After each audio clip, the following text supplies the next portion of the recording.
नमस्कार और welcome to संकल्प भारत। संकल्प भारत में आप सभी का बहुत बहुत स्वागत है। मैं बीएन राय संजीवनी जेई में रोटेशनल मोशन का छठा लेक्चर लेकर आया हूं और आज का हमारा टॉपिक है angular momentum and it's conservation. इसके पहले वाले पोर्शन में भाई साहब, इसके 5वें लेक्चर में हम लोगों ने पढ़ा था पुली ब्लॉक सिस्टम रोटेशनल मोशन वाला, और ये देखा था कि कैसे ये न्यूटन्स लॉज ऑफ मोशन के पुली ब्लॉक सिस्टम से डिफरेंट है।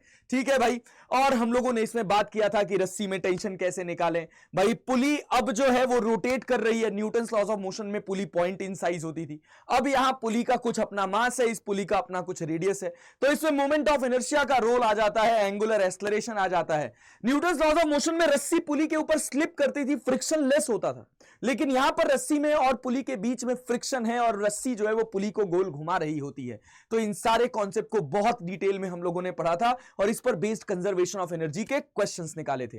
और फिर क्या पढ़ा था सर, और एंगुलर मोमेंटम की थोड़ी बेसिक बातें पढ़ी थी। आज हम उसी हिस्से को आगे कंटिन्यू कर रहे हैं।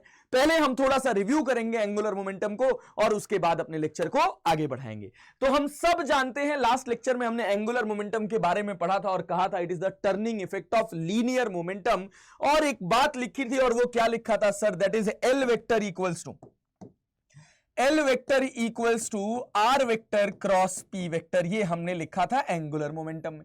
और क्या समझा था भैया, समझा था कि अगर अपने पास एक एक्स एक्सिस है, एक वाई एक्सिस है और एक अपने पास कोई जेड एक्सिस है। ठीक है भाई, इस प्लेन में इस एक्स वाई जेड एक्सिस के बीच में हमने कहा कि एक हमारे पास कोई पॉइंट है P, that is X comma Y comma Z. ठीक है, और इस P पॉइंट पर एक कोई पार्टिकल है जिसकी रफ्तार है कुछ v। ठीक है भाई, इसका मास है, इस पार्टिकल का मास है आपके पास m, और भैया 0,0 से ये जो पार्टिकल का पोजीशन वेक्टर प्रेजेंट किया जा रहा है that is by R vector. ठीक है भाई, तो इसका जो एंगुलर मोमेंटम होता है वो होता है R vector cross P vector. अगर हम इसको यहां से समझें तो भाई देखो क्या होगा भाई, अगर हम इसको समझें तो जो हमारा एल वेक्टर होगा it is written as R vector, P को हम क्या लिख सकते हैं एम इंटू वी वेक्टर। अगर एम को बाहर कर लिया जाए तो ये हो जाता है R vector cross V vector. अगर हम किसकी बात कर रहे हैं, अगर हम बात कर रहे हैं फॉर अ पार्टिकल। ठीक है भाई, चलिए बहुत बढ़िया। पार्टिकल के लिए आपका जो एंगुलर मोमेंटम होता है ये m into R vector cross V vector हो जाता है। बट जब हम इसकी मैग्नीट्यूड की चर्चा करते हैं, जब हम इस एंगुलर मोमेंटम के मैग्नीट्यूड की चर्चा करते हैं तो भाई ये L लिखा जाता है m into R perpendicular into V, या यही एंगुलर मोमेंटम को हम चाहें तो M R into V perpendicular लिख लेते हैं, या फिर हम इसी L को लिख लेते हैं M R V sine theta. और हम कहते हैं कि भैया theta is the angle between,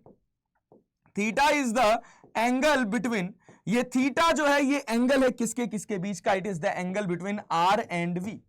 भैया डिस्प्लेसमेंट वेक्टर या पोजीशन वेक्टर और ये आपका जो वेलोसिटी वेक्टर है, इनके बीच का जो एंगल है ये है आपके पास थीटा।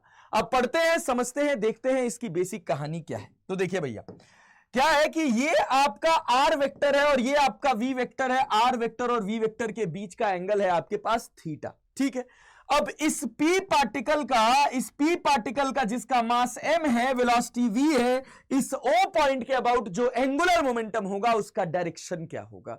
तो अगर हम डायरेक्शन की बात करेंगे तो डायरेक्शन कैसे निकालेंगे, सबसे पहली प्रायोरिटी पे r वेक्टर, दूसरी प्रायोरिटी पे v वेक्टर, तो हमको किधर मिला, इनवर्ड मिला। तो हमारा एंगुलर मोमेंटम यहां पर कैसे होगा, इनवर्ड होगा। ये हमने राइट हैंड पाम रूल से निकाला, जैसे हम टॉर्क का डायरेक्शन निकालते थे। ठीक है, अच्छा अगर हम डायरेक्टली प्रिडिक्ट करना चाहें तो भी प्रिडिक्ट कर सकते हैं। कैसे प्रिडिक्ट कर सकते हैं कि ये रफ्तार इसको कैसा सेंस ऑफ रोटेशन देगी, क्लॉकवाइज की एंटी क्लॉकवाइज। तो हमको दिख रहा है कि क्लॉकवाइज, अगर क्लॉकवाइज रोटेशन देगी तो एंगुलर मोमेंटम का डायरेक्शन इनवर्ड होगा, और अगर यही v वेलोसिटी इधर होती तो ये एंटी क्लॉकवाइज का सेंस ऑफ रोटेशन देती, तो हमारे एंगुलर मोमेंटम का डायरेक्शन आउटवर्ड होता। ठीक है, चलो भाई बहुत बढ़िया।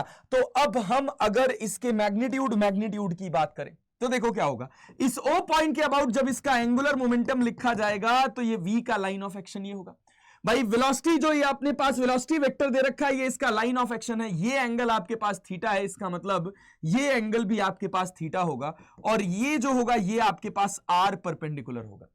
अगर भाई साहब ये आपके पास R परपेंडिकुलर होगा, अगर R वेक्टर के आप मैग्नीट्यूड की बात करें तो ये हो जाएगा under root of x square plus Y square plus Z square. और भाई साहब ये आपके पास थीटा है, तो आर परपेंडिकुलर की वैल्यू अगर आप लिखेंगे यहां पर तो आर साइन थीटा आएगा, और जब एंगुलर मोमेंटम लिखेंगे तो क्या हो जाएगा, रफ्तार है v और ये है आपके पास R sine theta, that is R perpendicular. तो एल इक्वल्स टू कितना आया, एल इक्वल्स टू आ गया आपके पास M V R sine theta. अच्छा, इसी को हम एक और तरीके से एनालाइज कर सकते हैं, वो क्या है, हम कह रहे हैं आर को यहीं पड़े रहने दो, जिसका magnitude under root of X square plus Y square plus Z square. अब आप क्या करो, इस वेलोसिटी के दो कंपोनेंट कर दो, एक इस एक्सिस के अलोंग, इस आर वेक्टर के along that is V cos theta, और एक आर वेक्टर के perpendicular that is V sine theta. तो v sin थीटा जो है वो टर्निंग इफेक्ट देगा और v cos थीटा इसको आगे ले जाने का काम करेगा इसके पोजीशन वेक्टर के अलोंग।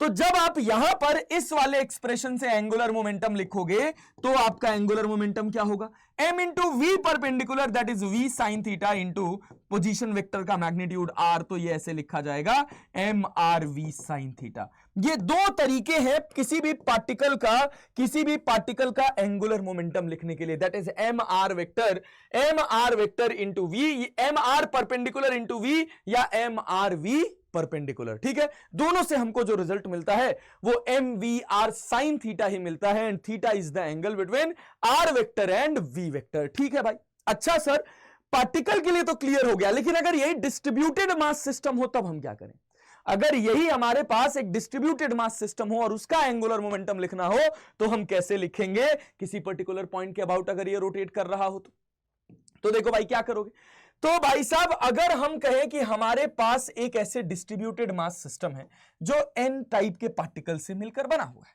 ठीक है, और ये किसी एक्सिस के अबाउट गोल गोल घूम रहे हैं, ठीक है भाई, चलो बहुत बढ़िया, गोल गोल घूम रहे हैं, ये भाई साहब आपके पास पार्टिकल 1 हो गया, ये पार्टिकल 2 हो गया, ये पार्टिकल 3 हो गया और ये पार्टिकल n हो गया, ठीक है, they are moving around this axis with the angular speed of omega. ठीक है भाई, तो ये आपके पास हो जाएगा r1, ये आपके पास हो जाएगा r2, ये आपके पास हो जाएगा r3, ये आपके पास हो जाएगा rn। ठीक है भाई, जब इस पूरे डिस्ट्रीब्यूटेड मास सिस्टम का इस एक्सिस के अबाउट एंगुलर मोमेंटम लिख रहे होंगे तो भैया एंगुलर मोमेंटम क्या होगा, एल अबाउट एक्सिस, जल्दी बताइएगा, एंगुलर मोमेंटम अबाउट एक्सिस अगर आप बात करेंगे, देखिए ये ऐसे ओमेगा से घूम रहा है, तो इस पार्टिकल का जिसका मास m1 है, इसका मास m2 है, इसका मास m3 है और n वाले का मास mn है, तो अगर हम बात करें m1 वाले पार्टिकल का तो हम लिखेंगे m1 r1 इंटू v1।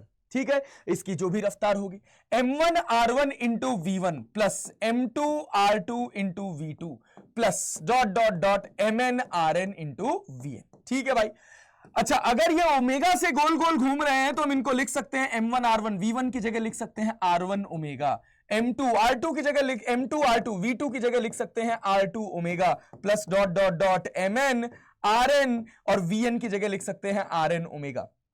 और जब हम फर्दर सॉल्व करें तो हमको मिल जाएगा m1 r1 square plus m2 r2 square plus dot dot dot mn rn square into omega, and this one is known as the moment of inertia of this distributed mass system made up of n number of particles. तो भाई ये क्या हो जाएगा, I into omega that is equal to L।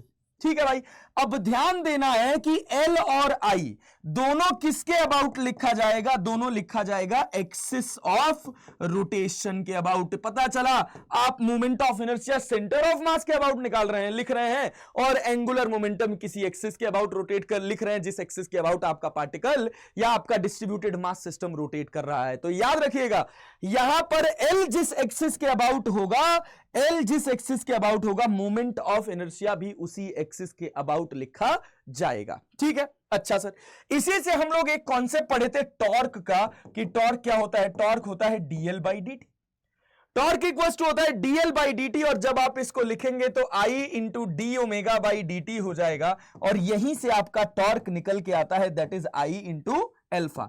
जो आपसे कहा जाता है कि आप इसको याद कर लीजिए कि कोई भी किसी भी बॉडी का अगर वो रोटेशनल इफेक्ट में है तो उसके ऊपर जो नेट टॉर्क होता है वो I इंटू अल्फा के बराबर होता है, net angular momentum I into omega के बराबर होता है। और यहां भी हमने वही सीखा था कि जिस एक्सिस के अबाउट टॉर्क होगा उसी एक्सिस के अबाउट मोमेंट ऑफ इनर्शिया होगा। ठीक है भाई, ये थी अपनी बेसिक कहानी एंगुलर मोमेंटम की, जो आपको बहुत ढंग से क्रिस्टल क्लियर तरीके से समझ आनी चाहिए। चलिए सर, अब इसी के बाद हम आगे बढ़ते हैं, आपसे कुछ बेसिक बातें पूछते हैं। मान लीजिए हमने आपसे कहा कि एक ऑब्जेक्ट है, उसका मास है 2 केजी। ये ऑब्जेक्ट है, इसका मास है 2 केजी, और ये भाई साहब अपने पास एक एक्सिस है, इधर आपके पास एक एक्स एक्सिस है, ये आपके पास एक वाई एक्सिस है। और भाई मैं कह रहा हूं आपसे कि इस O पॉइंट के अबाउट इसका आपको बताना है एंगुलर मोमेंटम। अगर ये इधर की तरफ जा रहा है 5 मीटर पर सेकेंड से, इसका पोजीशन दे रखा है आपको, 3,4। ठीक है, इसका पोजीशन दे रखा है आपको 3,4। इस पॉइंट के अबाउट इसका एंगुलर मोमेंटम क्या होगा? तो जब इस पॉइंट के अबाउट इसका एंगुलर मोमेंटम निकालने जाएंगे तो हमारा ये जो 2 केजी का मास है ये पार्टिकल है, ठीक है। और पार्टिकल के लिए जब हम एंगुलर मोमेंटम लिखते हैं तो L इक्वल्स टू लिखते हैं mv परपेंडिकुलर इंटू आर, या mvr परपेंडिकुलर। ठीक है भाई, इस पॉइंट के अबाउट, O पॉइंट के अबाउट देखिएगा, ये आपके पास रहा सर। तो इसका आप वेक्टर कैसे निकालेंगे? 3,4 मतलब ये आपके पास 3 है, मतलब ये आपके पास 4 है, अरे भाई, तो मतलब ये आपके पास 5 है, मतलब ये आपके पास एंगल कितना है? ये आपके पास एंगल है 53 डिग्री। ठीक है भैया, बहुत बढ़िया, ये एंगल है 53 डिग्री, ये सीधा आगे जा रहा है, मतलब ये वाला एंगल भी कितना होगा? 53 डिग्री होगा। तो चाहिए तो आप 5 का कंपोनेंट कर लीजिए, ठीक है, चाहिए तो आप ऐसे डायरेक्टली परपेंडिकुलर लिख लीजिए, आर परपेंडिकुलर लिख लीजिए। तो हम आर परपेंडिकुलर लिखना ज्यादा प्रेफर करेंगे, क्योंकि हमको डायरेक्टली गिवन है कि इस पॉइंट से इस लाइन ऑफ एक्शन जिसके अलोंग ये 5 मीटर पर सेकेंड से दौड़ रहा है, परपेंडिकुलर डिस्टेंस 4 है। तो जब मुझे इसका एंगुलर मोमेंटम लिखना होगा तो मैं मास लिखूंगा 2 केजी, रफ्तार लिखूंगा 5 मीटर पर सेकेंड, और अब मैं लिखूंगा आर परपेंडिकुलर। तो आर परपेंडिकुलर की वैल्यू कितनी होगी? 4। तो भाई साहब कितना हो जाएगा? 4 5 20, 20 दूना 40। यूनिट क्या हो जाएगा? सोच के बताओ, यूनिट क्या हो जाएगा? सोच के बताओ भाई। तो मैं कह रहा हूं न्यूटन मीटर सेकेंड, ये हो जाएगी आपके पास एंगुलर मोमेंटम की यूनिट। अच्छा सर, बहुत बढ़िया। अब यूनिट की अगर हम बात कर रहे हैं तो एक और यूनिट की हम बात कर लेते हैं। ये कैसे मैंने लिखा न्यूटन मीटर सेकेंड? मैं चाहूं तो इसको लिख सकता हूं, इसको क्या लिख सकता हूं? देखो ये क्या है, एल वेक्टर जो है ये mvr है।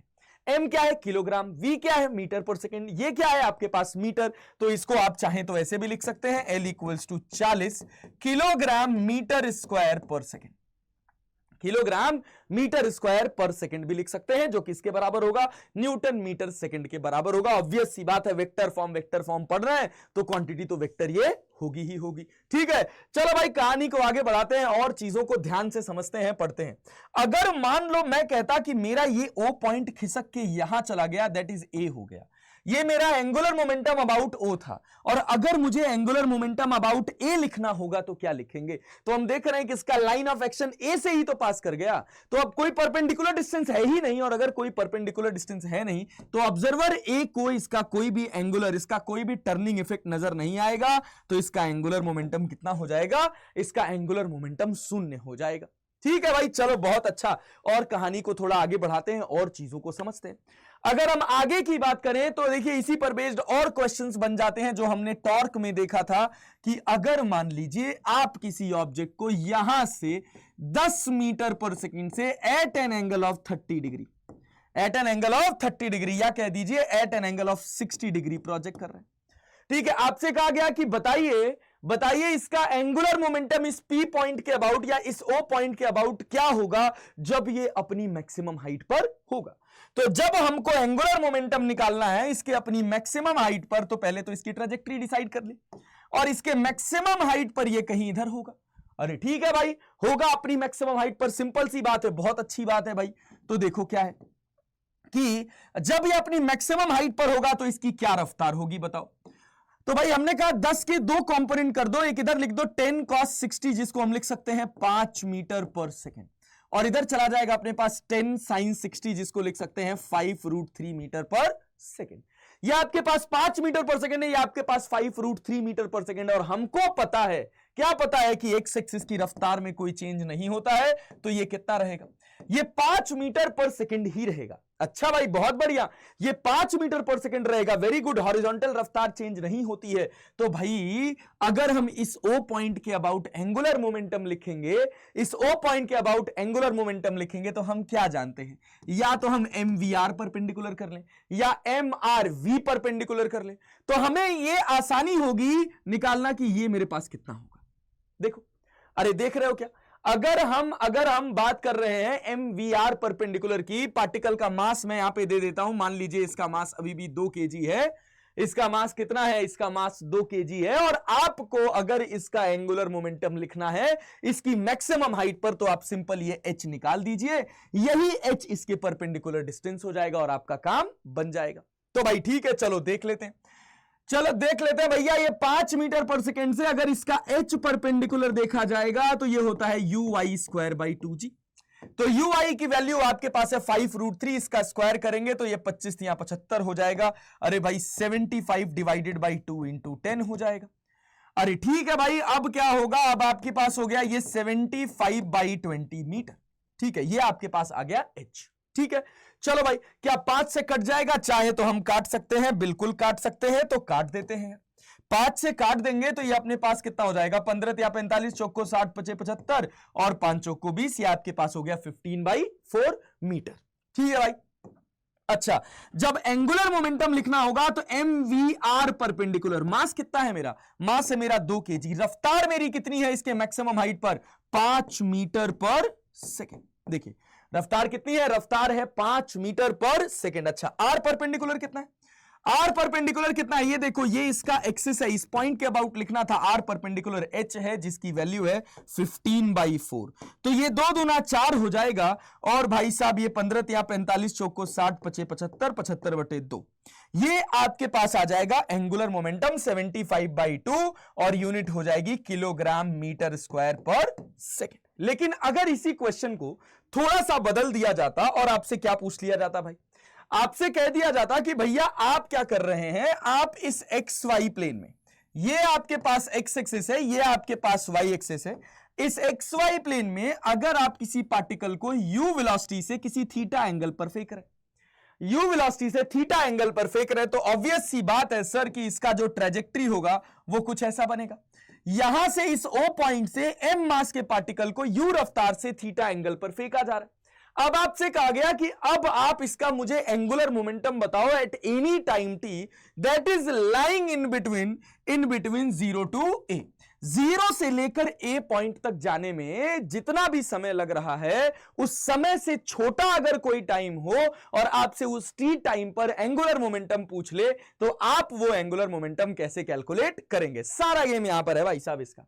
तो अब जब इस क्वेश्चन को आपको अप्रोच करना होगा, तो इस क्वेश्चन को आप कैसे अप्रोच करेंगे, तो हमको पता है अगर हम किसी भी टाइम टी की बात कर रहे हैं, किसी भी टाइम टी की बात कर रहे हैं, तो मान लीजिए टी टाइम पे आपका पार्टिकल यहां है, इसकी रफ्तार यू इधर है, अरे ठीक है कोई दिक्कत वाली बात नहीं, रफ्तार v इधर है। ठीक है भाई, इस v की अगर हम बात कर रहे हैं, इस v की अगर हम बात कर रहे हैं भाई, तो इस v का एक कंपोनेंट इधर आएगा और एक कंपोनेंट इधर जाएगा।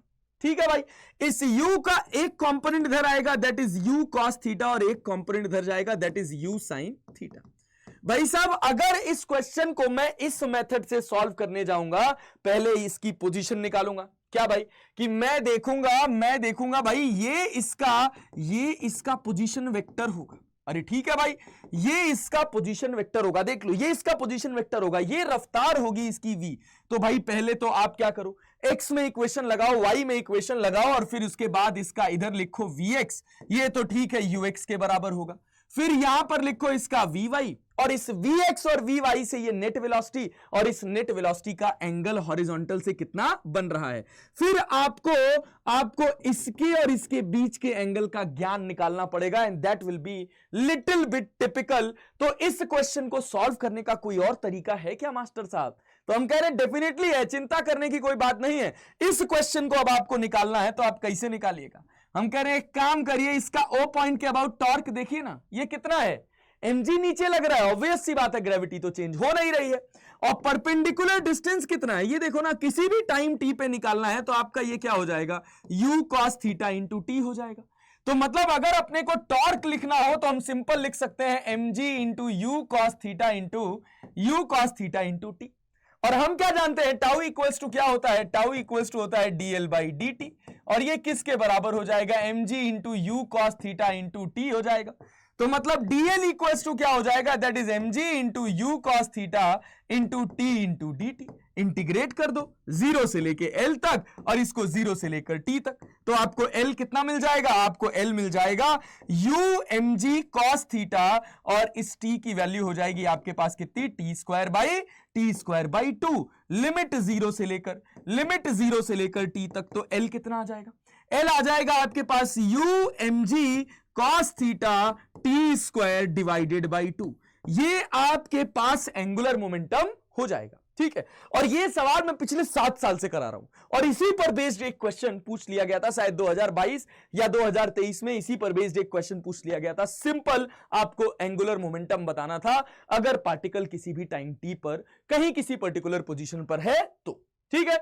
अरे बात समझ आ रही है? तो इस तरह के आसान क्वेश्चंस पूछे जाते हैं। बट अगर आपने इसी क्वेश्चन को, इसी पार्टिकल को सॉल्व करना स्टार्ट कर दिया M V perpendicular into R या M R into V perpendicular से, तो यही सवाल आपका बड़ा हो जाएगा सर, ये बात जान लीजिए, ठीक है। कैसे भाई, आपको क्या करना पड़ेगा, फिर आपको v निकालना पड़ेगा, और v पता करने के बाद आपको इसके लाइन ऑफ एक्शन के अलोंग या तो r परपेंडिकुलर निकालना पड़ेगा या इस v के 2 कंपोनेंट करने पड़ेंगे, इस लाइन के अलोंग और इस लाइन के परपेंडिकुलर, तब आपका आंसर आएगा। अरे बात समझ आ रहा है? और यहां आपको डायरेक्टली एक डिफरेंशिएशन से आंसर मिल गया। तो अगर आपको थोड़ा सा कैलकुलस अच्छे से आता है, आपको पता है कि टाउ डीएल बाई डी के बराबर होता है, इसको इंटीग्रेट करिए और इंटीग्रेट करके अपना आंसर निकाल लीजिए। तो भैया ये सब चीजें कहां, कौन सा मेथड यूज करना है, ये कैसे आएगा, इसका कोई hard and fast trick tip नहीं है sir.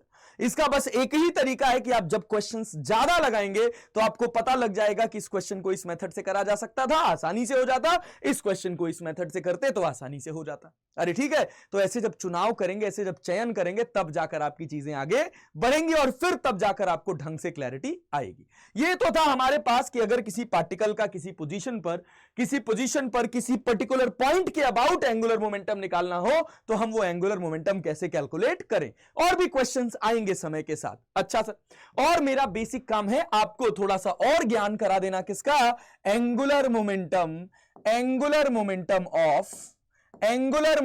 Of distributed mass system, angular momentum of distributed mass system. अगर डिस्ट्रीब्यूटेड मास सिस्टम का एंगुलर मोमेंटम लिखना हो तो आप वो एंगुलर मोमेंटम कैसे लिखेंगे। अगर डिस्ट्रीब्यूटेड मास सिस्टम के एंगुलर मोमेंटम लिखने की बात आ रही है, जैसे मैं कह रहा हूं कि ये आपके पास एक एक्सिस है और इस एक्सिस के अबाउट आपके पास एक रिंग है, ये आपकी रिंग है, ठीक है। इसका कलर थोड़ा चेंज कर लेते हैं भाई साहब, ये आपके पास रिंग है, ठीक है। इस रिंग का रेडियस आपको पता है r, और ये रिंग इस एक्सिस के अबाउट यहां पे ऐसे फिक्स है और इस एक्सिस के अबाउट गोल गोल घूम रही है। इस रिंग का मास है आपके पास m, और कहा गया इसका एंगुलर मोमेंटम बताइए, इस एक्सिस के अबाउट इसका एंगुलर मोमेंटम क्या होगा। तो हमने कहा ठीक है भाई, आसान बात है, तब हम L इक्वल्स टू क्या लिखेंगे, I इंटू ओमेगा। लेकिन यहां पर समझदारी वाली बात क्या है, यहां पर समझदारी वाली बात बस इतनी सी है कि आप जिस एक्सिस के अबाउट एंगुलर मोमेंटम निकाल रहे हैं उसी एक्सिस के अबाउट मोमेंट ऑफ इनर्शिया होना चाहिए।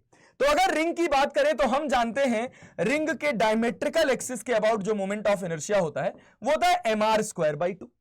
इस एक्सिस के अबाउट इसका मोमेंट ऑफ इनर्शिया है mr स्क्वायर बाई 2, तो इसके पैरेलल जो एक्सिस है इसके अबाउट मोमेंट ऑफ इनर्शिया क्या होगा, तो वो भाई साहब हो जाएगा इस एक्सिस के about, that is moment of inertia about an axis passing through the centre, that is mr square by 2 plus mass of the ring multiplied by इसका रेडियस कितना है, यहां से इनके बीच का गैप कितना है परपेंडिकुलर r, तो ये mr स्क्वायर हो जाएगा और आपको मिल जाएगा 3mr स्क्वायर बाई 2।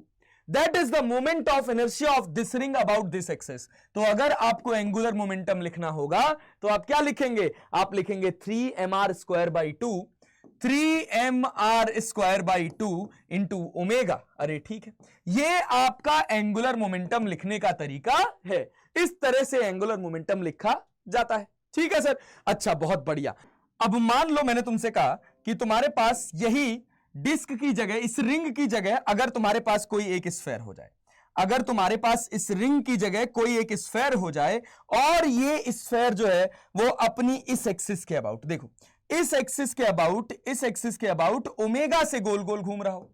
अब तुम्हारे पास इस रिंग की जगह अगर एक स्फेयर हो गया और ये स्फेयर इस एक्सिस के अबाउट ओमेगा से गोल गोल घूम रहा है, भाई साहब ये हमारे पास स्फेयर है, सॉलिड स्फेयर, और ये सॉलिड स्फेयर इस एक्सिस के अबाउट गोल गोल ओमेगा से घूम रहा है, और आपसे कह दिया जाए कि बताइए भैया इसका एंगुलर मोमेंटम इस एक्सिस के अबाउट क्या होगा, तो कोई खास बात नहीं है। तब हम क्या करेंगे, जैसे भाई मोमेंट ऑफ इनर्शिया पता रहना चाहिए, अगर मोमेंट ऑफ इनर्शिया नहीं पता है तो आप तो सवाल में आगे बढ़ ही नहीं पाएंगे। अरे बात समझ रहे हैं? तो मोमेंट ऑफ इनर्शिया की जब हम बात करेंगे, जब हम मोमेंट ऑफ इनर्शिया की बात करेंगे तो हम जानते हैं इस एक्सिस के अबाउट मोमेंट ऑफ इनर्शिया होता है 2/5 mr स्क्वायर, और ये परपेंडिकुलर डिस्टेंस इसके बीच का है r, इसका मास है m, तो इस एक्सिस के अबाउट मोमेंट ऑफ इनर्शिया कितना हो जाएगा 2/5 mr square plus mr square, and that is 7/5 mr square. ये आपके पास मोमेंट ऑफ इनर्शिया हो गया, और ओमेगा से घूम रहा है तो सिंपल सी बात हम लिख सकते हैं 7/5 mr स्क्वायर इंटू ओमेगा। इस तरह के क्वेश्चंस जेईई मेंस में पूछे जाते हैं भाई, इतने साधारण क्वेश्चन जेईई मेंस में पूछे जाते हैं, बट अच्छे क्वेश्चंस भी पूछे जाते हैं। बट अगर आपको सिंपल पोर्शन आता है, आपको बेसिक्स आते हैं, तो आप कठिन क्वेश्चन कर ले जाएंगे। ठीक है, तो चलिए अब आगे बढ़ते हैं अपने अगले पार्ट की तरफ, जिसका नाम है कंजर्वेशन ऑफ एंगुलर मोमेंटम। क्या नाम है बच्चा? अगले हिस्से का नाम है कंजर्वेशन ऑफ एंगुलर मोमेंटम। अच्छा भाई, कंजर्वेशन ऑफ एंगुलर मोमेंटम क्या कहता है? कंजर्वेशन ऑफ एंगुलर मोमेंटम क्या कहता है? यह कहता है कि अगर किसी एक्सिस के अबाउट टॉर्क अबाउट एक्सिस क्या हो जाए, जीरो हो जाए, तो उस एक्सिस के अबाउट आपका जो एंगुलर मोमेंटम होता है वो कांस्टेंट हो जाता है हर सिचुएशन में। बस याद रखिएगा, जिस एक्सिस के अबाउट टॉर्क जीरो होगा उसी एक्सिस के अबाउट आपका एंगुलर मोमेंटम कांस्टेंट होगा, किसी भी एक्सिस के अबाउट नहीं हो जाएगा। अरे ठीक है, जैसे हम लीनियर मोमेंटम वाले में पढ़ते थे, ये सब हम लोगों ने लास्ट वाली क्लास में डिस्कस किया हुआ है। जैसे हम लीनियर मोमेंटम में पढ़ते थे कि अगर नेट फोर्स जीरो हो जाए तो लीनियर मोमेंटम कांस्टेंट हो जाता था। बट वहां पर कोई स्पेसिफिकेशन नहीं था, क्योंकि जिधर नेट फोर्स लग रहा है ऑब्वियस सी बात है रफ्तार उसी डायरेक्शन में आती थी, तो डायरेक्शन का कुछ स्पेसिफिकेशन नहीं था। बट यहां पर लगेगा, यहां पर क्या है कि नेट टॉर्क जिस एक्सिस के अलोंग शून्य होगा उसी एक्सिस के अलोंग आपका एंगुलर मोमेंटम कंजर्व होगा। मैंने बात करी थी लास्ट वाली क्लास में किसकी, एक अगर ये फिक्स हिंज है, इस हिंज से एक बॉल जिसका मास m है लटका कर इसको बाहर की तरफ एक v रफ्तार दे दिया जाए तो ये ऐसे एक सर्कुलर पाथ पर गोल गोल घूमेगा।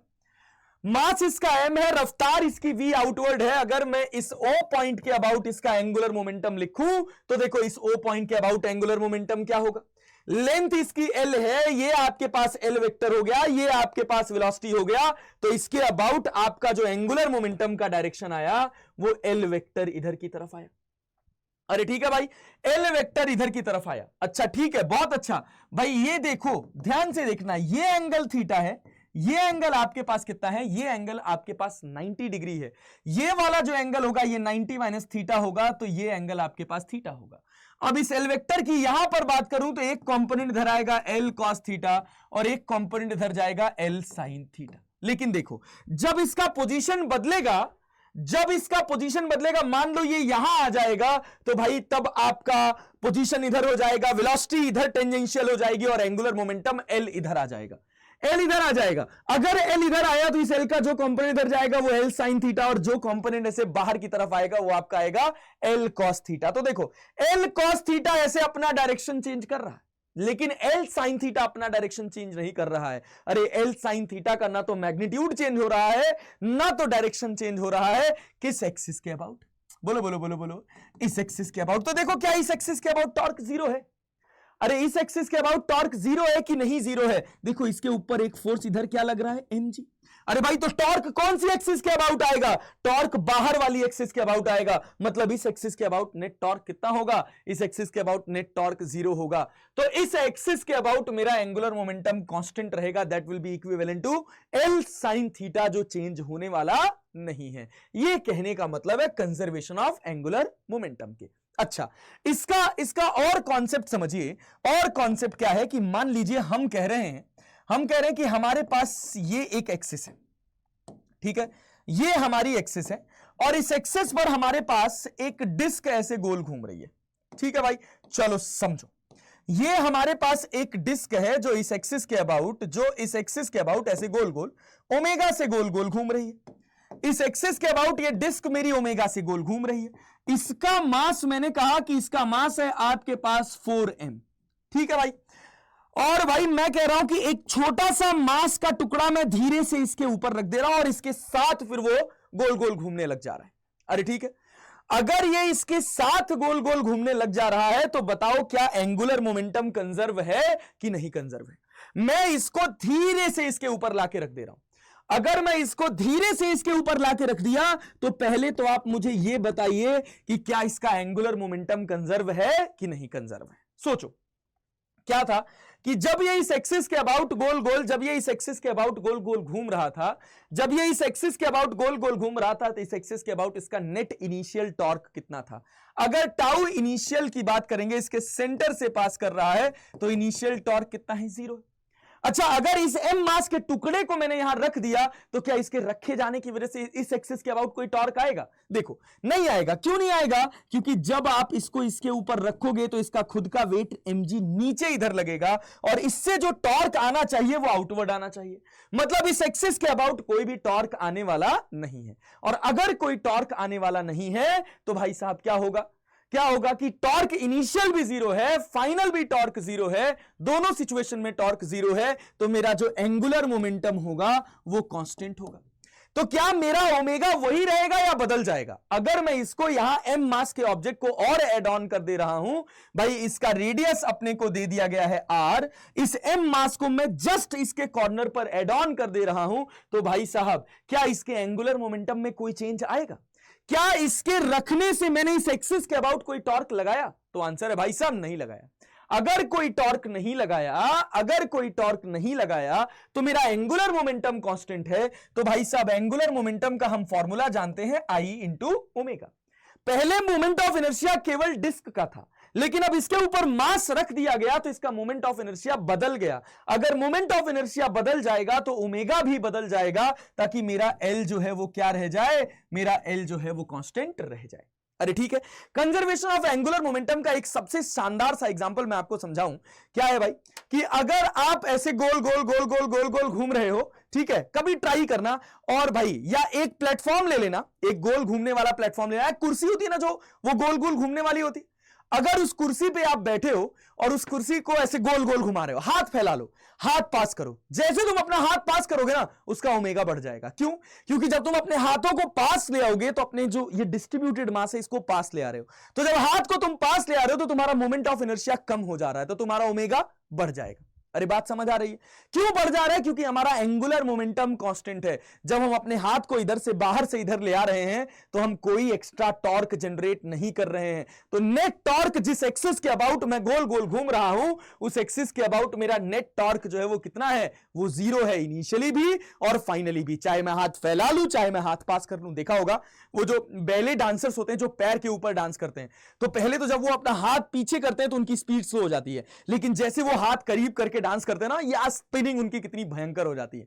अरे देखिए, सालसा वालों को देखा होगा कि ऐसे घूम के एक हाथ पकड़ के एक हाथ फैला के डांस करता है, और फिर जब वो धीरे धीरे नीचे बैठती है तो लड़की अपने आप को सिकोड़ती जाती है और लड़का उसको घुमाने लग जाता है और उसकी स्पीड बढ़ने लग जाती है। अरे बात समझ आ रही है? ये सारा का सारा कॉन्सेप्ट किसका है? एंगुलर मोमेंटम के कंजर्वेशन का है।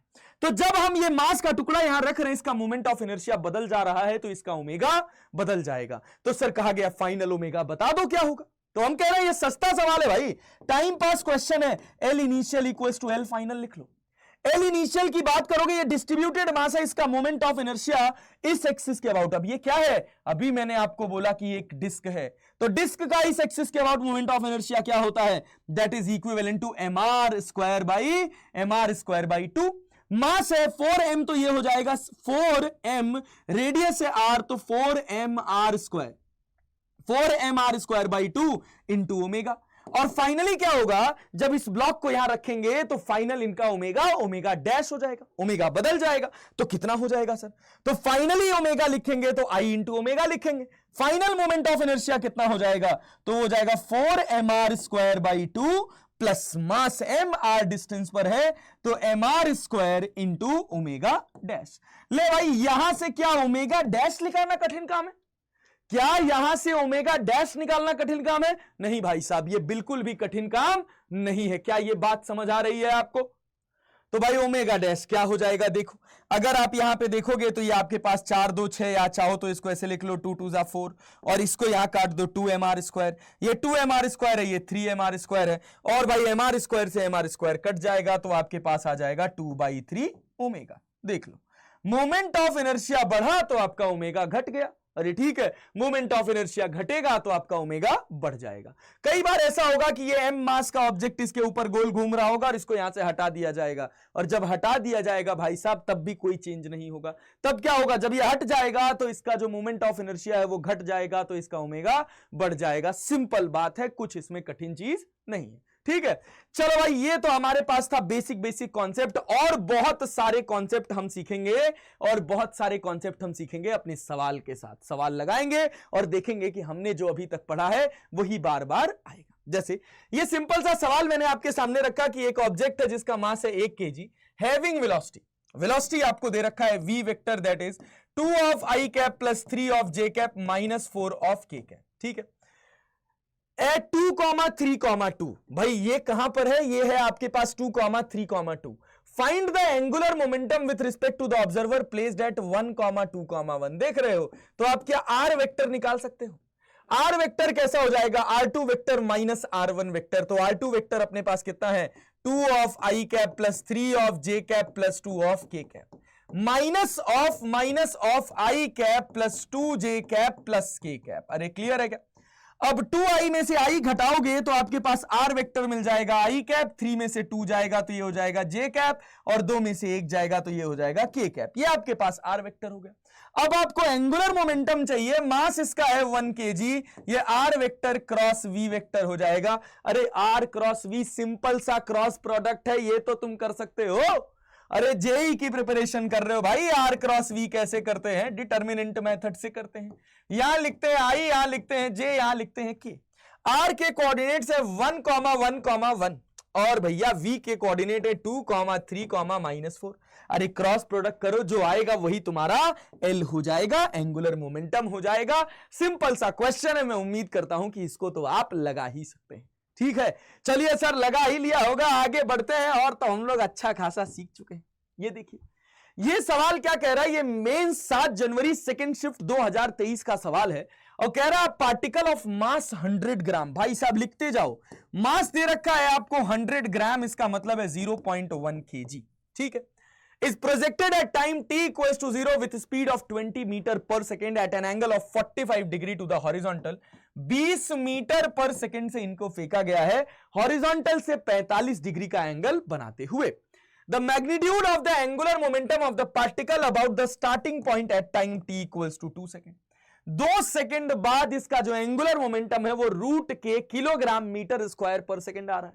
द वैल्यू ऑफ के इज, इस के की वैल्यू क्या है। अल्टीमेटली आपसे कहा जा रहा है कि आप एंगुलर मोमेंटम कैलकुलेट करिए इसके इनिशियल पॉइंट के अबाउट 2 सेकेंड बाद। तो सबसे पहली बात आपको देखनी पड़ेगी कि 2 सेकेंड बाद इसकी रफ्तार क्या है। फिर आपको लगाना पड़ेगा M R perpendicular into V या M V perpendicular into R, एक तरीका। और दूसरा तरीका क्या है, डायरेक्टली टॉर्क लिखिए, छुट्टी पाइए आंसर।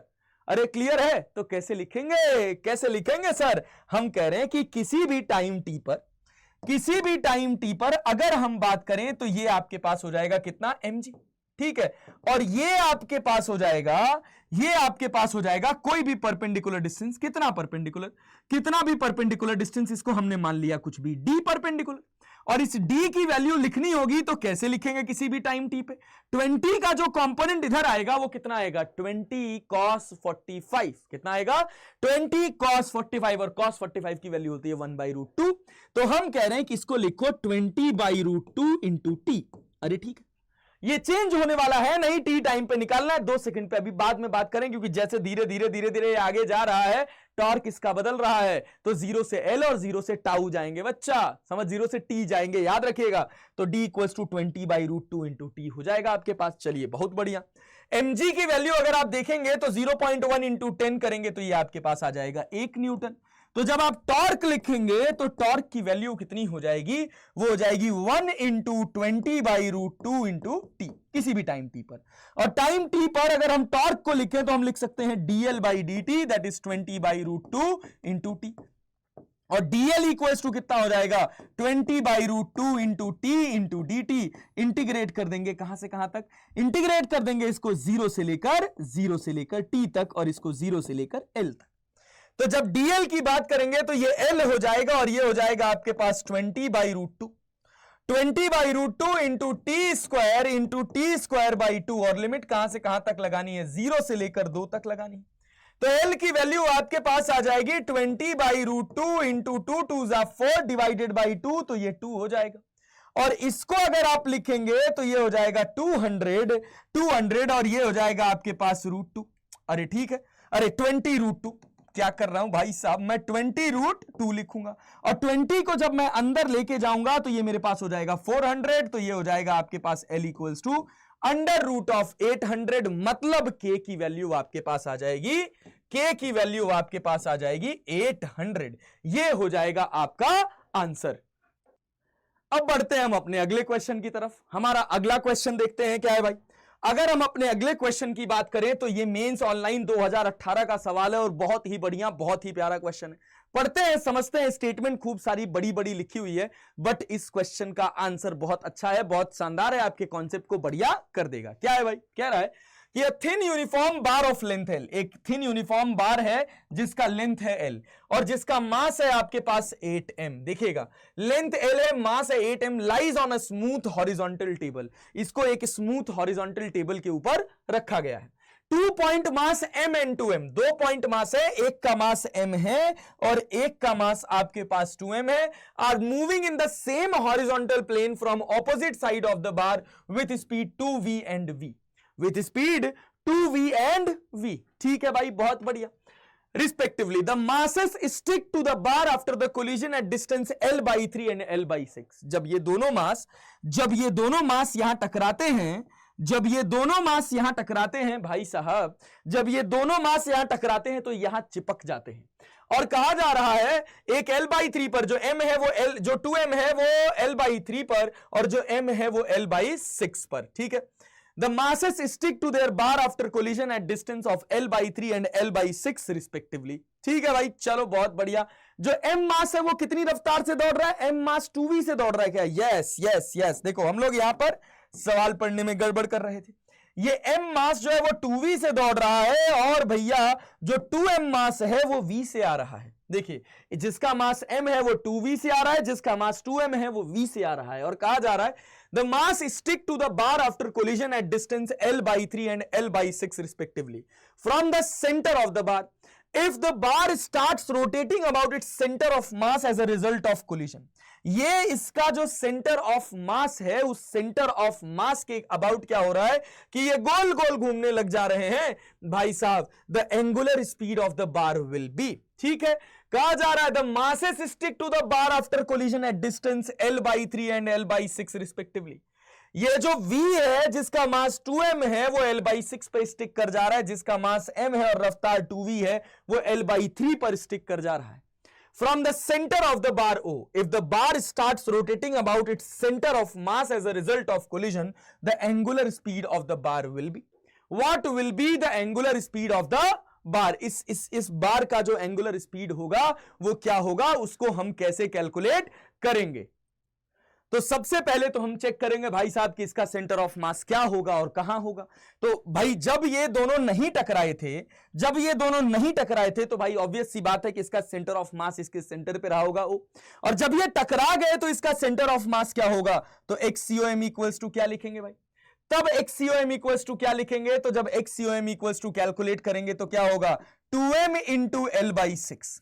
ठीक है, 2m into L/6 plus m into m into, अच्छा ये l/6 माइनस में होगा। देखिए इसको हम अगर 0, इसको अगर हम फ्रेम मान ले रहे हैं और यहां से हम सेंटर ऑफ मास कैलकुलेट करें तो भैया ये हमारे पास हो जाएगा l/6। देखो देखो भाई क्या हो जाएगा, इसको हम 0, मान ले रहे हैं सेंटर को, जो रॉड का पहला सेंटर था। तो देखते हैं इस सेंटर से कितना सेंटर ऑफ मास खिसका। तो उसके लिए हम क्या करेंगे, XCOM।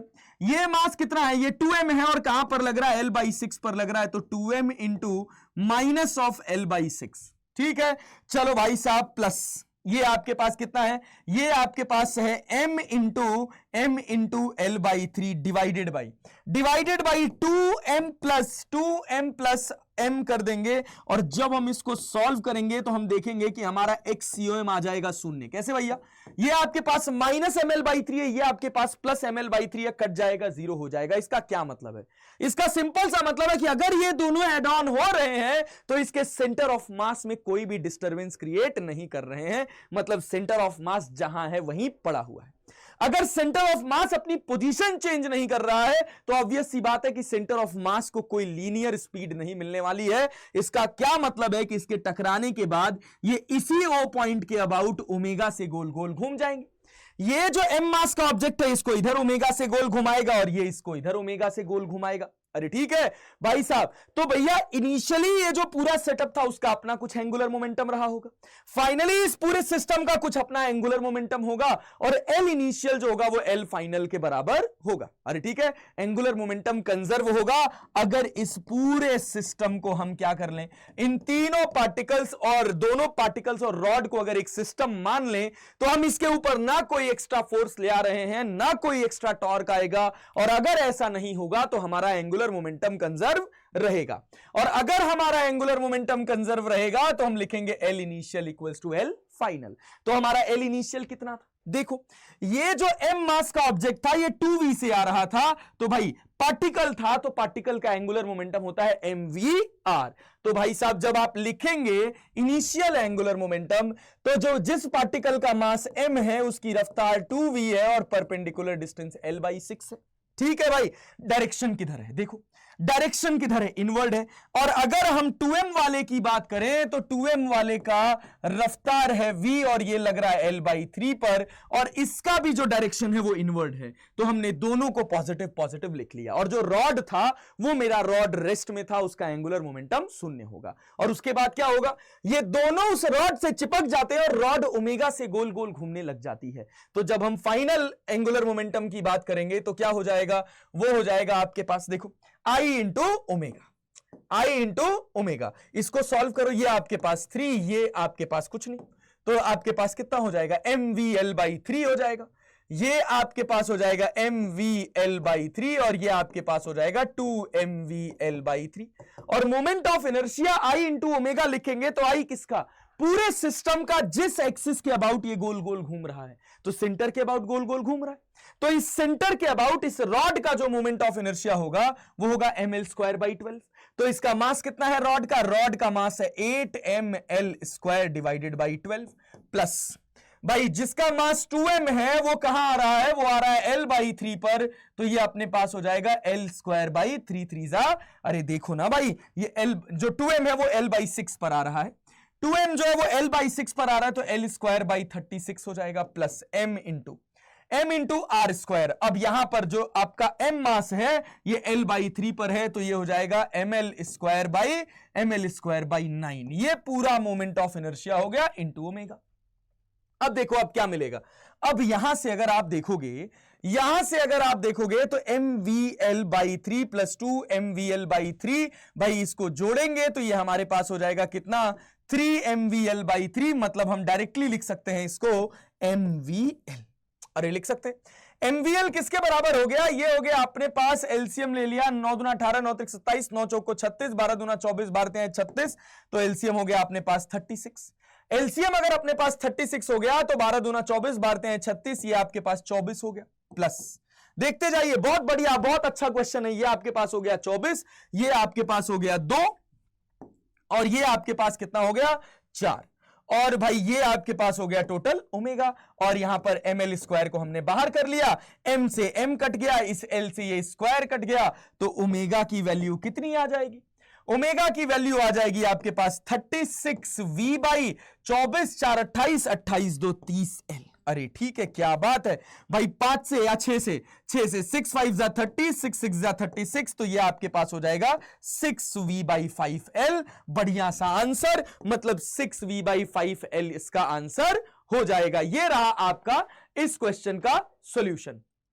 अब देखते हैं हम अपना अगला क्वेश्चन। अगला क्वेश्चन क्या है बच्चा, देखो अगला क्वेश्चन कह रहा particle of mass 20 gram is released with initial velocity of 5 metre per second. इसको 5 मीटर पर सेकेंड की इनिशियल वेलोसिटी से रिलीज किया गया है, ठीक है, अलोंग द कर्व, इस कर्व के अलोंग, ठीक है भाई, from point A as shown in figure, the point A is at height h, ये 10 मीटर हाइट ऊपर है भाई साहब, from point B the particle slides along the frictionless surface when the particle reaches at B, जब वो B पर पहुंचता है, its angular momentum about O will be, इस ओ पॉइंट के अबाउट इसका एंगुलर मोमेंटम क्या होगा। इसका मास दे रखा है, यस सर 20 ग्राम दे रखा है मास, बहुत बढ़िया, क्या बात है।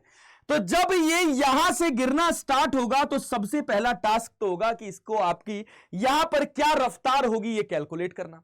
तो रफ्तार निकालने का सिंपल सा फंडा है कि ये नीचे जा रहा है भाई साहब, h हाइट ये नीचे जा रहा है, तो भैया इसकी पोटेंशियल एनर्जी में कमी हो रही है जो इसकी काइनेटिक एनर्जी को बढ़ाएगा। तो सबसे पहला काम तो हम यहां पे v निकालें, तो कैसे निकालेंगे भाई, mgh जो होगा यहां पर जो इसकी पोटेंशियल एनर्जी होगी, अरे ठीक है, और यहां पर जो इसकी काइनेटिक एनर्जी होगी वो यहां पर, अगर मैं इसको रेफरेंस लाइन कर लूं तो यहां पर होने वाली काइनेटिक एनर्जी के बराबर होगी। Conservation of energy that is k initial plus u initial equals to k final plus u final. तो k इनिशियल हो गया बच्चा अपने पास, k इनिशियल हो गया बच्चा अपने पास mgh, और u इनिशियल हो गया, सॉरी u इनिशियल हो गया अपने पास, u इनिशियल हो गया अपने पास mgh, और k इनिशियल हो गया 1/2 m इंटू v का स्क्वायर दैट इज 5 का square equals to final kinetic energy 1/2 m into 1/2 m into v का स्क्वायर, और फाइनल पोटेंशियल एनर्जी कितनी हो गई, 0। इस m से ये m कट जाएगा, ठीक है भाई, बहुत बढ़िया। g की वैल्यू हो गई आपके पास 10, हाइट हो गई आपके पास 10, प्लस 1/2 इंटू ये आपके पास हो गया 25, और ये किसके बराबर हो गया, ये बराबर हो गया v स्क्वायर के। तो अगर हम यहां पर देखेंगे तो ये हो जाएगा 225, और 225 बटे 2 जो होगा ये v स्क्वायर बाई 2 के बराबर हो जाएगा। इस 2 से ये 2 कट जाएगा और v की वैल्यू आ जाएगी 15 मीटर पर सेकेंड। अब v आ गया आपके पास 15 मीटर पर सेकेंड, मास इसका दे रखा है 0.02 kg। अरे समझ आया कैसे भैया, 20 को 1000 से डिवाइड कर दिया तो 1 2 3 0 इधर चला जाएगा, ये 0.02 kg हो गया। और इस O पॉइंट के अबाउट आप एंगुलर मोमेंटम देखेंगे तो इस L की वैल्यू क्या होती है, सिंपल सी बात है mvr परपेंडिकुलर या mv परपेंडिकुलर r। मास दे रखा है 0.02, रफ्तार दे रखी है इसकी 15, और r परपेंडिकुलर दे रखा है 20, ठीक है। तो भैया L कितना आ जाएगा, L आपके पास आ जाएगा 15 दूना 30, ये हो जाएगा 300, और 300 को मल्टीप्लाई कर देंगे 0.2 से, तो ये आपके पास हो जाएगा 6 kilogram metre square per second, 6 kilogram metre square per second, ये जो होगा ये आपका सही आंसर हो जाएगा। अब बढ़ते हैं हम अपने अगले पार्ट की तरफ, देखते हैं हमारा अगला पार्ट क्या है भाई, हमारा अगला क्वेश्चन क्या है। तो सर हमारा अगला क्वेश्चन मेंस 9 अप्रैल सेकंड शिफ्ट 2019 का क्वेश्चन है, बढ़िया सवाल है। क्या कह रहा है ये क्वेश्चन, कह रहा thin smooth rod of length L and mass M is rotating freely with angular speed omega naught about an axis perpendicular to the rod and passing through its center. Two beads of mass M and negligible size are at the center of the rod initially. The beads are free to slide along the rod. The angular speed of the system when the beads reaches the opposite end of the rod will be. जब ये beads opposite end पर पहुंच जाएंगी तो भाई साहब angular momentum system का क्या होगा। एंगुलर मोमेंटम पूछ रहा नहीं, क्या पूछ रहा है, एंगुलर स्पीड क्या होगा। अगर एंगुलर मोमेंटम की बात करता तो एंगुलर मोमेंटम जो पहले था वही बाद में रहता। समझो कि ये आपके पास एक रॉड है, ठीक है भाई, इस रॉड की ये आपकी एक्सिस है और इस एक्सिस के अबाउट इसमें दो छोटे छोटे छल्ले फंसाए गए हैं। एक छल्ला आपके पास ये रहा, देखो, अरे ठीक है हटाते हैं इसको यार, ये टाइम पास चीज। देखो इस पर दो छल्ले फंसाए गए हैं जो इसके सेंटर पर हैं, एक इधर है एक इधर है। इसका मास m है, इसका मास m है और भाई साहब इस रॉड का मास जो है वो capital M, is rotating freely with angular speed omega naught, ये इस समय ओमेगा नॉट से गोल गोल घूम रहे हैं, about the axis perpendicular to the rod and passing through its center, two beads of mass m and negligible size, दोनों का मास m है और साइज negligible कहने का मतलब है कि you can consider them as a point in size। ठीक है भाई, चलो भैया, तो आपसे कहा जा रहा है the beads are free to slide along the rod, इस रॉड के along ये स्लाइड करने के लिए फ्री है, तो अगर आप ओमेगा से घुमाएंगे तो ये बाहर बाहर जाएंगे। ठीक है, जैसे जैसे ये बाहर जाएंगे इनका मोमेंट ऑफ इनर्शिया बढ़ेगा तो ओमेगा घटेगा, तो अगर ओमेगा घटेगा तो कहा गया कि जब ये दोनों इस रॉड के कॉर्नर पर पहुंच जाएंगे, जब ये दोनों इस रॉड के कॉर्नर पर पहुंच जाएंगे जिनका मास स्मॉल m है, उस समय इस रॉड का ओमेगा क्या होगा। तो हमको करना क्या है, हमको सिंपल सी बात है, पूरे सिस्टम को एक सिस्टम मान लें, नेट टॉर्क 0 है तो L initial equals to L final हो जाएगा, L initial equals to L final हो जाएगा। बहुत अच्छा, वेरी गुड। अगर मेरे L इनिशियल की बात करी जाए तो ये हो जाएगा I इंटू ओमेगा, और जब I इंटू ओमेगा की बात करेंगे तो आप सिंपल बिना हेजिटेशन के क्या लिखेंगे, रॉड है भाई तो रॉड का हो जाएगा ml स्क्वायर बाई 12, ठीक है, इंटू ओमेगा, खत्म बात। ये तो हो गया अपने पास, इन दोनों का कोई परपेंडिकुलर डिस्टेंस नहीं है एक्सिस ऑफ रोटेशन से, तो भाई साहब इनका मोमेंट ऑफ इनर्शिया यहां पर शून्य कंसीडर किया जाएगा। ठीक है, चलो भाई, जब ये एंड पर पहुंच गए तो फाइनली इनका मोमेंट ऑफ इनर्शिया कितना हो जाएगा पूरे सिस्टम का, तो वो हो जाएगा ml स्क्वायर बाई 12, ठीक है, प्लस ये कितना है आपके पास, ये आपके पास कितना है, ये आपके पास है L बाई 2, ये भी है आपके पास L बाई 2, तो ये आपके पास हो जाएगा ml square by 4 plus ml square by 4, और इसको हम मल्टीप्लाई कर देंगे किससे, फाइनल ओमेगा से। तो अब यहां से हमको फाइनल ओमेगा निकालना है, तो क्या आ जाएगा हमारा फाइनल ओमेगा, देखो L स्क्वायर सबका कैंसिल हो जाएगा, तो m into omega naught by 12 equals to, यहां से अपने पास कितना हो जाएगा, ये आपके पास हो जाएगा m बाई 12, ठीक है, और उसके बाद क्या हो जाएगा भैया, और आपके पास हो जाएगा m by 2, m by 4 add होगा तो m बाई 2 हो जाएगा, इंटू ओमेगा हो जाएगा, एलसीएम आपका 12 हो जाएगा, और ये आपके पास m omega naught divided by 12 equals to हो जाएगा m प्लस 6m, ठीक है, डिवाइडेड बाई 12 इंटू ओमेगा, इस 12 से ये 12 कट जाएगा और ये आपका नीचे आ जाएगा, तो m omega not upon m plus 6m आपका आंसर हो जाएगा, और b जो होगा वो आपका सही आंसर हो जाएगा। ठीक है, देखिए इसी तरह के क्वेश्चंस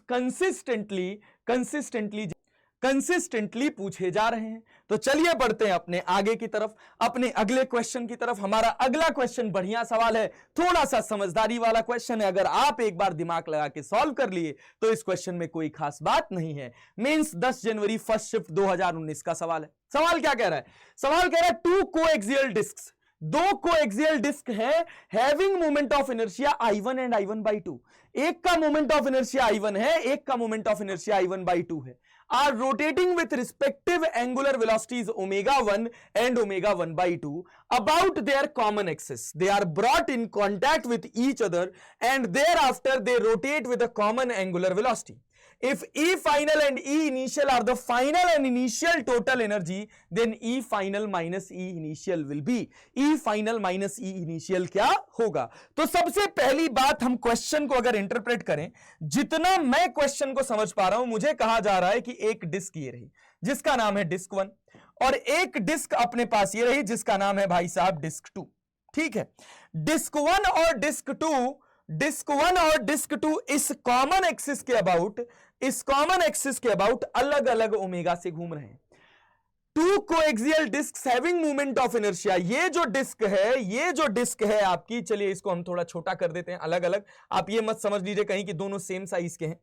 इस डिस्क का मोमेंट ऑफ इनर्शिया I1 है और इस डिस्क का मोमेंट ऑफ इनर्शिया I2 है। तो भैया जिस डिस्क का मोमेंट ऑफ इनर्शिया I1 है वो घूम रहा है ओमेगा 1 से, जिस डिस्क का moment of inertia I1 by 2 है वो घूम रहा है किससे, वो घूम रहा है ओमेगा 1 बाई 2 से। ठीक है भाई साहब, बहुत बढ़िया, वेरी गुड। अब क्या हो रहा है, इन दोनों को चिपका दिया जा रहा है। जब इन दोनों को चिपका दिया जा रहा है तो अब हमारे पास दो कॉमन डिस्क हैं।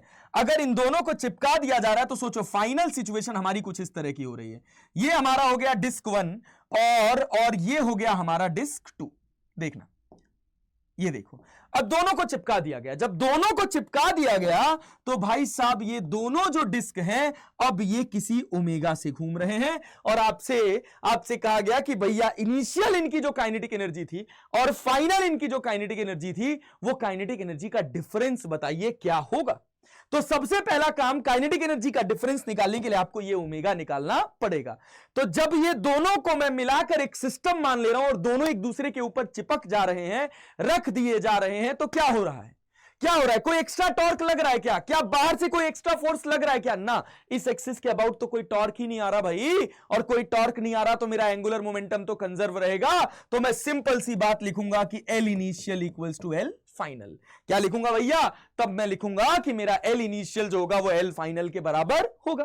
तो जब इनिशियल एंगुलर मोमेंटम की बात होगी तो हमारा हो जाएगा I1 into omega 1 plus I1/2 into omega 1/2, और फाइनल एंगुलर मोमेंटम की बात होगी तो इसका moment of inertia I1 plus I1/2 into omega. ठीक है, तो भाई साहब क्या मिलेगा? क्या मिलेगा? ये आपके पास हो जाएगा 4 1 5, तो 5I1 ओमेगा 1/4, और ये किसके बराबर? ये आपके पास हो जाएगा 2I1 मतलब 3I1/2 इंटू ओमेगा। I1 से I1 कट जाएगा तो ये 2 से 2 कट जाएगा, तो ये ओमेगा जो होगा ये आ जाएगा ओमेगा 5 ओमेगा 1/6। ओमेगा घट के कितना हो गया? 5 ओमेगा 1/6 हो गया भैया। अच्छा, कंबाइंड सिस्टम का जो ओमेगा आया वो आया 5 ओमेगा 1/6। अब एनर्जी लिखते हैं। जब हम इनिशियल एनर्जी की बात करेंगे तो ऑब्वियस सी बात है काइनेटिक एनर्जी इनिशियल है, और ये किसके बराबर है? इनिशियल काइनेटिक एनर्जी जब तुम लिखोगे बच्चा तो इनिशियल काइनेटिक एनर्जी को लिखोगे 1/2 इंटू I1 इंटू ओमेगा 1 का square plus 1/2 into I1/2 into omega 1/2 का स्क्वायर। ठीक है भाई, तो ये अपने पास कितना हो जाएगा? 1/2 I1 ओमेगा 1 स्क्वायर प्लस 1/2 दूना 4, 4 चौक को 16 I1 ओमेगा 1 स्क्वायर। और यहां से अगर हम I1 ओमेगा 1 स्क्वायर को कॉमन कर लें तो ये हमारे पास हो जाएगा 8 और 1 कितना? 9/16। ये अपने पास हो गया E इनिशियल। अच्छा, जब E फाइनल लिखेंगे तो क्या होगा? E फाइनल लिखोगे तो क्या लिखोगे? तो तब E फाइनल लिखोगे 1/2 combined moment of inertia I1 plus I1/2 into omega square, और ओमेगा की वैल्यू कितनी है? ओमेगा की वैल्यू है 5/6, तो ये अपने पास हो जाएगा 25/36। ठीक है, इंटू ओमेगा 1 का स्क्वायर। अब जब मैं E final minus E initial लिखूंगा तो मैं क्या लिखूंगा? E final minus E initial जब लिखूंगा तो ये मेरे पास आ जाएगा भाई, ये मेरे पास आ जाएगा भाई, कितना आ जाएगा? ये मेरे पास आ जाएगा 2 1 का में 2, 2 1 3, और ये अपने पास हो जाएगा 25 या 75 75 डिवाइडेड बाई 2 दूना 4 और 36 into 36 into 4 into I1 into omega 1 का स्क्वायर। तो भैया E final minus E initial कितना आएगा? तो हमको क्लियरली दिखना चाहिए I1 इंटू ओमेगा 1 स्क्वायर को बाहर कर दिया जाए तो हमारे पास आ जाएगा 75/36 into 4 minus 75/36 into 4 minus of 9/16। 4 से ये कटेगा क्या? 4 से ये कटेगा क्या? 4 1 में 4, 2 6 नहीं कटेगा, 4 3 7, 4 3 7, 36 4 32, 4 9 36, ये कट जाएगा 1976, 19 टाइम्स में कट जाएगा। ठीक है भाई, तो E final minus E initial की बात करी जाएगी तो I1 इंटू ओमेगा 1 का स्क्वायर इक्वल्स टू अपने पास एलसीएम हो जाएगा 36, यहां हो जाएगा 19, 16 दूना 32 होता है यार। नहीं, एलसीएम 36 कैसे होगा? एलसीएम 36 नहीं होगा, एलसीएम 36 नहीं होगा, तो क्या होगा? एलसीएम 36 नहीं होगा। 16 दूना 32, 16 3 48, 16 चौक को 64, 16 25 80, 16 छक्का 96 और 30 से 36। अरे लिखो यार, ऐसे लिख लो ना, 16 इंटू 36 कर लो। लो भाई 16 इंटू 36 करोगे तो यहां पे हो जाएगा तुम्हारे पास 19 इंटू 16 माइनस 9 इंटू 36। लो भैया, इसको जब सॉल्व करोगे तो तुम्हारे पास E final minus E initial देखो कितना आएगा, कितना आएगा? 16 को 19 से मल्टीप्लाई करो और 9 को 36 से मल्टीप्लाई करो, देखो कौन सा बड़ा आ रहा है? देखो कौन सा बड़ा आ रहा है, समझना, कॉन्सेप्ट समझना। मैं अगर कहीं कोई कैलकुलेशन मिस्टेक नहीं कर रहा हूं तो यही अपन सही जगह पर पहुंच रहे हैं। एक का मोमेंट ऑफ इनर्शिया I1, दूसरे का कितना I1/2, तो ये अपने पास हो गया 25/36। कैसे? यहां पर अपने पास कितना आया था, ओमेगा की वैल्यू आ गई थी 5/6 इंटू ω1। हाँ ठीक है, सही जा रहे हैं अपन, कहीं कोई कैलकुलेशन मिस्टेक नहीं हो रही है। थोड़ा सिंप्लीफाई करना चाहते तो कर सकते थे, लेकिन देख लेना तुम इसको जब कैलकुलेट करोगे 19 इंटू 16 मल्टीप्लाई करोगे तो कितना होगा, ये अपने पास हो जाएगा। देखो यहां पर 19 है, इसको हम 16 से मल्टीप्लाई कर दे रहे हैं तो 16 9 100 कितना होता है, 16 9 144, 4 हो गया, एलसीएम हो गया 14, और 16 1 कम 16, 16 1 कम 16, और 16 और 14 कितना हो गया भैया, तो 16 16 10 26, और आपके पास 4 कितना हो गया, 304। अच्छा भाई 36 इंटू 9 करेंगे तो 9 छक्के 54, 9 छक्के 54 हो जाएगा, ये आपके पास हो जाएगा 9 छक्के 54 54, ठीक है। और ये अपने पास 4 9 त्रिक 27, और 27 और 5 कितना होता है, 28 29 30 31 32। क्या बात है भाई साहब, 324 में से 304 को घटा देंगे तो हमारे पास कितना आ जाएगा, लो भैया आंसर निकल ही रहा है तो निकाल देते हैं। 324 में से 304 को घटाइएगा बेटा जी तो आपके पास बच जाएगा -20/16 इंटू 36, और ये आपके पास कितना I1 इंटू ω1 का स्क्वायर। 4 से कट जाएगा, 4 5 20, 4 चौक को 16, तो -5/36 इंटू 4 इंटू I1 इंटू ω1 का square. That is E final minus E initial, that is E final minus E initial. अरे भैया ऐसा तो इसमें कोई आंसर ही नहीं है, कुछ गलत कैलकुलेट कर दिए भैया, क्या गलत कैलकुलेट कर दिए। हाँ यार, तो कैलकुलेशन मिस्टेक अपने से कहां हो गई यार, कैलकुलेशन मिस्टेक हो गई, यहां 75 था और यहां हम लिख दे रहे 76। हद है भाई, हद है भाई। तो यहां से हमारा कैलकुलेशन एरर हो गया। ओहो, यही संभालना है, कैलकुलेशन नहीं कठिन होनी चाहिए, कैलकुलेशन गड़बड़ नहीं होनी चाहिए, थोड़ा सा सावधानी हटी दुर्घटना घटी। यहां है हमारे पास 75, अरे ठीक है, और 75 है तो हम कह रहे हैं इसको काट दो 3 से, तो ये 25 यहां 75 हो जाएगा, और 3 से ये 12 दूना 24, 12 यहां 36 हो जाएगा। तो E final minus E initial जो होगा ये I1 इंटू ω1 का स्क्वायर, और 25/48 -9/16 हो जाएगा। हाँ अब ठीक है, अब एलसीएम आपके पास 48 हो जाएगा। E final minus E initial लिखेंगे तो I1 इंटू ω1 स्क्वायर, ये आपके पास 48 हो जाएगा, और ये आपके पास 25 माइनस 16 दूना 32, 16 48, 9 त्रिक 27 हो जाएगा। क्या बात है यार, तो 25 में से 27 जाएगा तो आपके पास 2 बचेगा, और भैया ये आपके पास हो जाएगा, ये आपके पास हो जाएगा कितना, ये आपके पास हो जाएगा 24 दूना 48, I1 ω1 स्क्वायर माइनस साइन के साथ divided by 24। Yes sir, answer आ गया, बहुत बढ़िया। तो ये अपने पास हो जाएगा -I1 ω1 स्क्वायर डिवाइडेड बाई 24। सही आंसर आपका हो जाएगा ए। नेगेटिव आया, समझो नेगेटिव आने का क्या मतलब है कि मेरी जो फाइनल काइनेटिक एनर्जी है वो कम हो गई इनिशियल काइनेटिक एनर्जी से, मतलब एनर्जी गायब हो गई। तो वो एनर्जी गई कहां, समझने वाली बात है। क्वेश्चन का मुद्दा बस इतना ही खत्म नहीं होता है, इसको समझो कि तुम्हारी एनर्जी नेगेटिव कैसे आई, मतलब एनर्जी कंजर्व नहीं थी, जो फाइनल एनर्जी थी वही इनिशियल होनी चाहिए थी ना यार। अगर कंजर्वेशन ऑफ एनर्जी की बात करते, मतलब देयर इज समथिंग जहां एनर्जी गायब हो रही है, तो कहां गायब हो रही है, इनिशियल जो मेरी एनर्जी है वो मेरी एनर्जी अगर देखोगे तो इनिशियल एनर्जी मेरी 9/16 I1 ω1 स्क्वायर है, और फाइनल एनर्जी मेरे पास 25/48 I1 ω1 स्क्वायर है, मतलब फाइनल एनर्जी घट रही है इनिशियल से। तो इसका सिंपल सा फंडा क्या है जो हमको दिखाई नहीं दे रहा बट है, वो क्या है भाई, वो है इन दोनों डिस्क्स के बीच में लगने वाला फ्रिक्शन।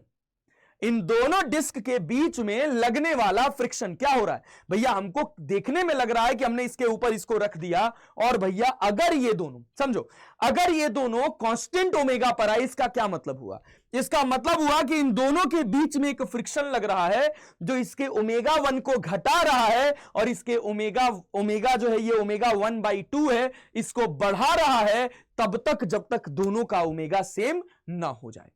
तो फ्रिक्शन इसके ओमेगा को बढ़ा रहा है और इसके ओमेगा को घटा रहा है ताकि कोई रिलेटिव स्लाइडिंग ना हो। तो जो काम परफॉर्म कर रहा है वो काम है फ्रिक्शन। तो कई बार आपसे सवाल पूछ लेगा वर्क डन बाय फ्रिक्शन बताइए यहां से लेकर यहां तक आने में। तो आपको पता होना चाहिए कि जो एनर्जी डिफरेंस है यही क्या है, यही है वर्क डन बाय फ्रिक्शन। इस तरह के क्वेश्चन बन जाते हैं। जैसे हम लोग ऑफलाइन में एक बहुत कॉमन क्वेश्चन कराते हैं, कहते हैं एक डिस्क है, इसका मास m है, ठीक है भैया, एक बड़ी डिस्क है, इसका मास 2m है, इसका रेडियस r है, इसका रेडियस 2r है। अगर इन दोनों को एक दूसरे के ऊपर रख दिया जाए, ये दोनों, ये जो है ये डिस्क घूम रही है ओमेगा से और इस डिस्क का ओमेगा जो है वो कितना है, 0 है। अगर इन दोनों को इसके ऊपर रख दिया जाए तो बताइए इनका वर्क डन बाय फ्रिक्शन कितना होगा अगर यहां पर जो म्यू है वो नॉट इक्वल टू 0 है। वर्क डन बाय फ्रिक्शन क्या होगा, फ्रिक्शन कितना काम करेगा कि ये किसी कांस्टेंट, ये दोनों जो हैं ये दोनों मिलकर एक कांस्टेंट ओमेगा डैश से घूमने लग जाए। अरे समझ आया क्या? इसी तरह का क्वेश्चन ये डायरेक्ट यहां पर पूछ लिया गया जिसमें थोड़ी सी ठीक ठाक कैलकुलेशन थी। अगर आपका थोड़ा अप्रोच अच्छा होगा, क्वेश्चन को आप ढंग से पढ़ेंगे समझेंगे, तो इस तरह के क्वेश्चंस को आप आसानी से निकाल ले जाएंगे। ठीक है, क्या बात यहां तक क्रिस्टल क्लियर तरीके से समझ आ रही है? चलें लेक्चर को आगे बढ़ाएं सर, आइए कुछ क्वेश्चंस और करते हैं और देखते हैं इसके कुछ और कॉन्सेप्ट। ठीक है सर, तो देखिए हमारे पास एक और बढ़िया सवाल है और वो क्वेश्चन क्या है सर? वो क्वेश्चन है एक आपके पास कि a person of mass m, a person of mass m is sitting on a swing of length l। एक स्विंग है, एक झूला है जिसकी लेंथ l है। ठीक है भाई, with N angular amplitude of theta naught, जिसका एंगुलर एम्पलीट्यूड कितना है? जिसका एंगुलर एम्पलीट्यूड है भाई साहब theta naught. If the person stands up when the swing passes through it's lowest point, जब स्विंग अपने लोएस्ट पॉइंट से पास कर रहा है तो एक पर्सन उसके ऊपर खड़ा हो जाता है और जो वर्क करता है work done by him assuming that his centre of mass moves bye a distance l। अगर उसका centre of mass l distance ऊपर शिफ्ट हो जाएगा, ऑब्वियस सी बात है, बैठा था और बाद में क्या हो गया, खड़ा हो गया, तो उसने कुछ वर्क परफॉर्म किया। तो आपसे पूछा गया कि बताइए वर्क कितना होगा अगर आपका l जो है वो बहुत छोटा है, किससे? कैपिटल L से। अरे ठीक है, देखो भाई समझो कि ये आपका हिंज था, इस हिंज से l लेंथ नीचे एक झूला लटक रहा था। ठीक है भाई, जिसका जो मैक्सिमम एंगल था वो कितना था? वो था भाई थीटा नॉट, यहां से ऐसे झूल रहा था। ठीक है, तो भाई जब ये यहां से रिलीज हुआ होगा, यहां पर इसकी रफ्तार 0 होगी, यहां पर इसकी रफ्तार कुछ होगी v नॉट। ठीक है भाई, तो होगा क्या कि यहां पर जो बंदा बैठा होगा झूले पर, इसके इस जब ये खड़ा होगा तो ये कुछ l हाइट ऊपर चला जाएगा, स्मॉल l, जो स्मॉल l बहुत छोटा है किससे? कैपिटल L से। जब ये l हाइट ऊपर जाएगा भाई, ऑब्वियस सी बात है कि जब ये l ऊपर जा रहा है तो ऐसे झटके से नहीं उठ रहा है, एक्सेलरेटेड मोशन नहीं कंसीडर किया जा रहा उसके सेंटर ऑफ मास का।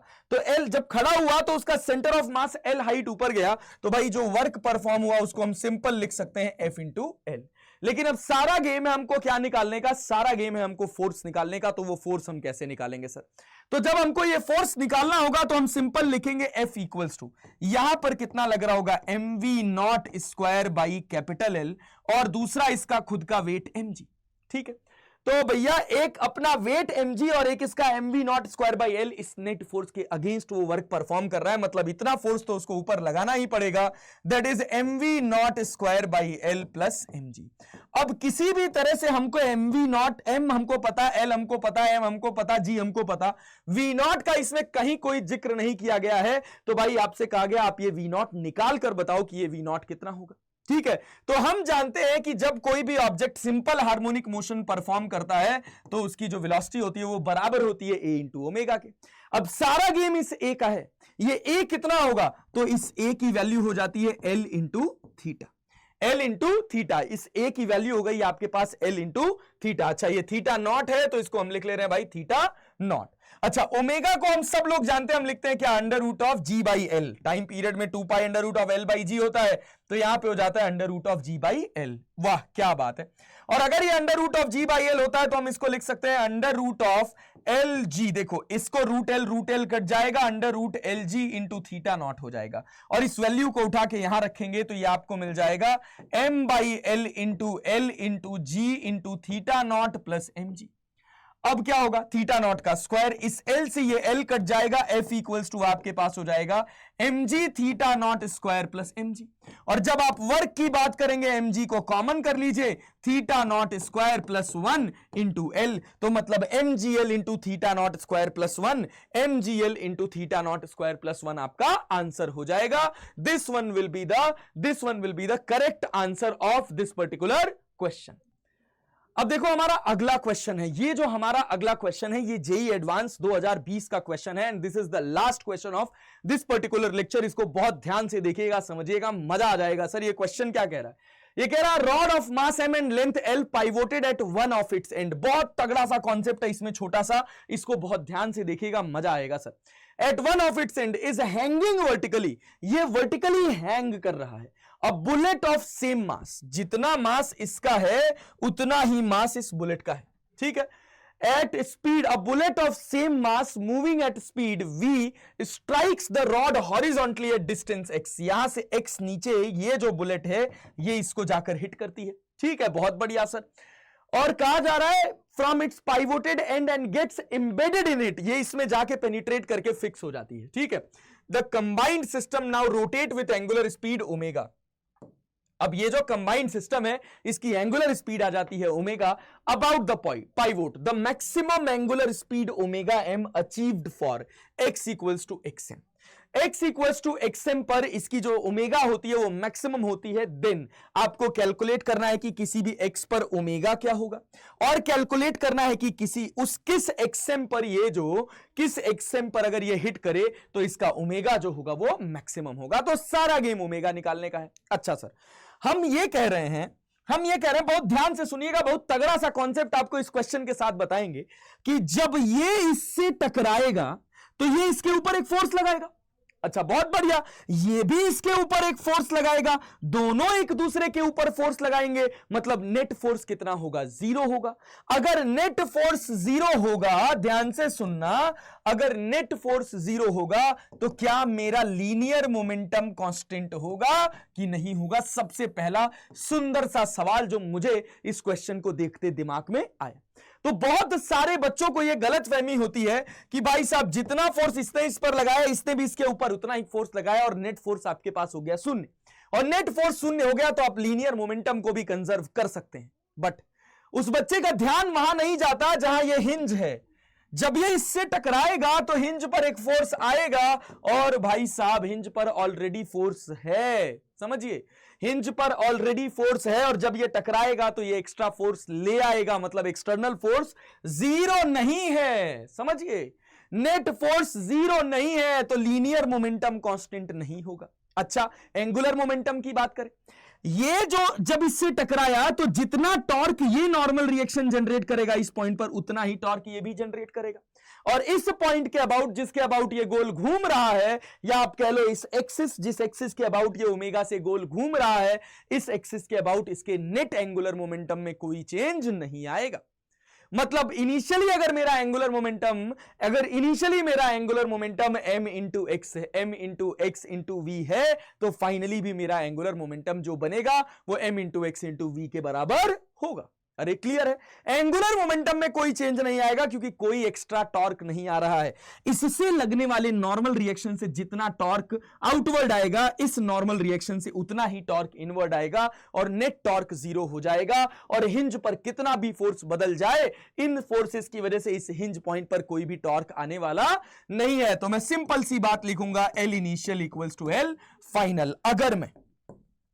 अगर मैं इस पूरे को क्या मान ले रहा हूं, अगर मैं इस पूरे को एक सिस्टम मान ले रहा हूं, अगर इस पूरे को मैं एक सिस्टम मान ले रहा हूं तो मेरा initial angular momentum final angular momentum के बराबर होगा। बहुत अच्छा, वेरी गुड। तो इनिशियल एंगुलर मोमेंटम कितना है? तो इनिशियल एंगुलर मोमेंटम है भाई साहब हमारे पास mvx, ठीक है।